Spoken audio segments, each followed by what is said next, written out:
Ito ang ating napakagandang Maxi-Cosi Vita Pro. Imported mold po from Australia. Demo unit po ito. So pag sinabi po demo unit, yung po yung mga demo po sa mga mall. Ayan. Kaya po siya pull out with original box. Okay, good for newborn up to 4 years old. Ayan. Okay. So Isofix ready na rin po siya. Ayan. Ang original price po nito, para may idea po kayo, ang brand new niya is 30,000. So ganyan po siya kapag pang toddler, 4 years old. So umpisahan muna natin sa kanyang newborn.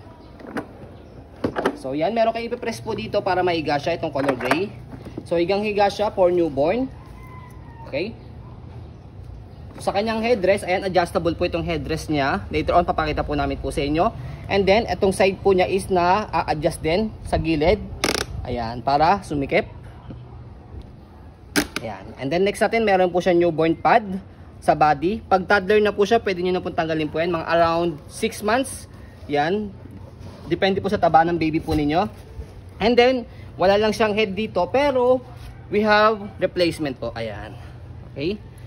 For newborn lang po yan. Siguro magagamit nyo lang po ito around 3 months or 6 months. Yan. Again, depende po sa laki ng baby po ninyo. Ayan. Kung medyo mataba talaga baby po ninyo, 3 months lang, pwede nyo tanggalin yan. Dahil, again, yung kanyang side headrest na sisikipan. Okay, kaya sobrang safe ni baby.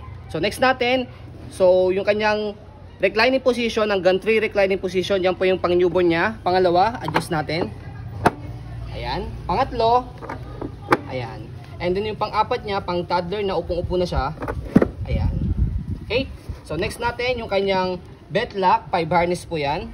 Press lang itong kulay puti, itong kulay pula. Ayan, wala po siyang putol. Kompleto po yung kanyang pad. Okay? And the next natin, sa pag-adjust ng kanyang harness.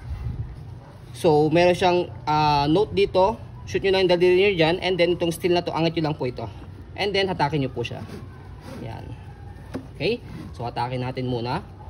So, demo natin kung paano tanggalin to and then ilagay kay baby.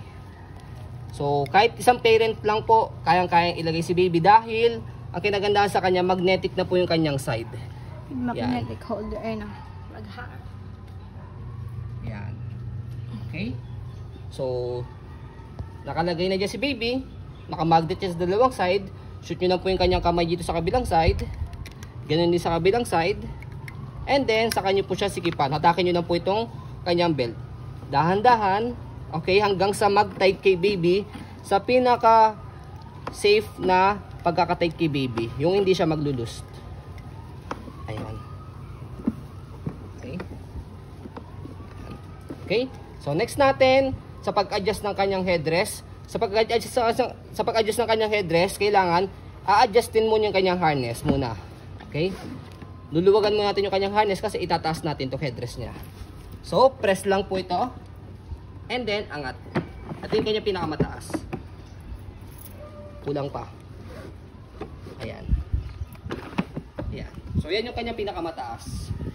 So, kaya depende po sa laki po ng baby po ninyo. Baka kayanin pa siya ng 5 to 6 years old. Dahil alam naman po natin yung mga tao sa Australia, malaki mga tao. Compare sa ating mga taga-Pilipino. Ayan.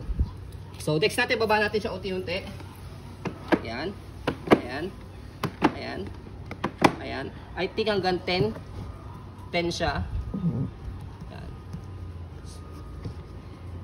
Yung position ng kanyang headrest. Okay, sige pa natin muna. Ayan. Okay. Ayan. Ayan. Okay, next natin. Sa kanyang Isofix storage, makikita siya dito. Meron siyang nakalagay na. Ayan, dito sa side, nakabuton na siya.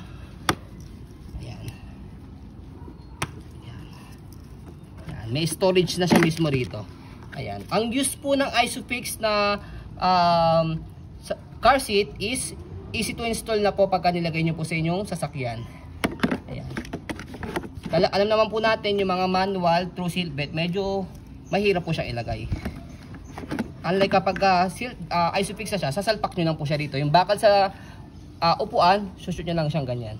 And then, sisikipan nyo lang po ito. Ayan. Pag-a-adjust, ayan, press nyo lang po ito and then hatak. Okay?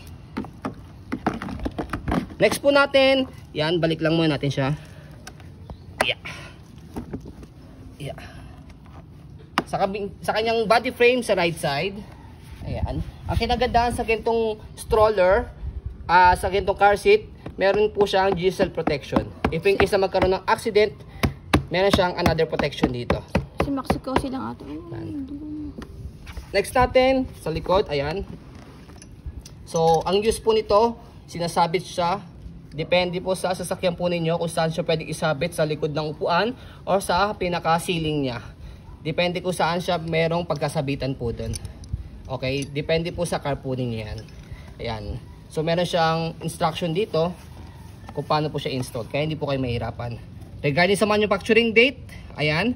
So, January, February, March, April, May, June, July to 2020. Okay? So, ang expiration po ng ganitong car seat, tip po namin sa inyo, may expiration ng car seat hanggang 10 years po. Kaya hanggang 2030 nyo pa po ito magagamit. So, bakit po siya may expiration? Dahil una, sa material use niya. Pangalawa, pwede siyang ibenta. So, kapag ilang beses na po nagamit ng ibang mga parents, ng ibang mga baby, na hindi po na maayos, so, yung material use niya, pwede magkaroon ng effect, rumupok siya, kahit hindi magkaroon ng accident. So, hindi na po siya safe kay baby if in case na magkaroon ng accident. Kaya may date manufacturing sa car seat. Yes. Opo, yun po yung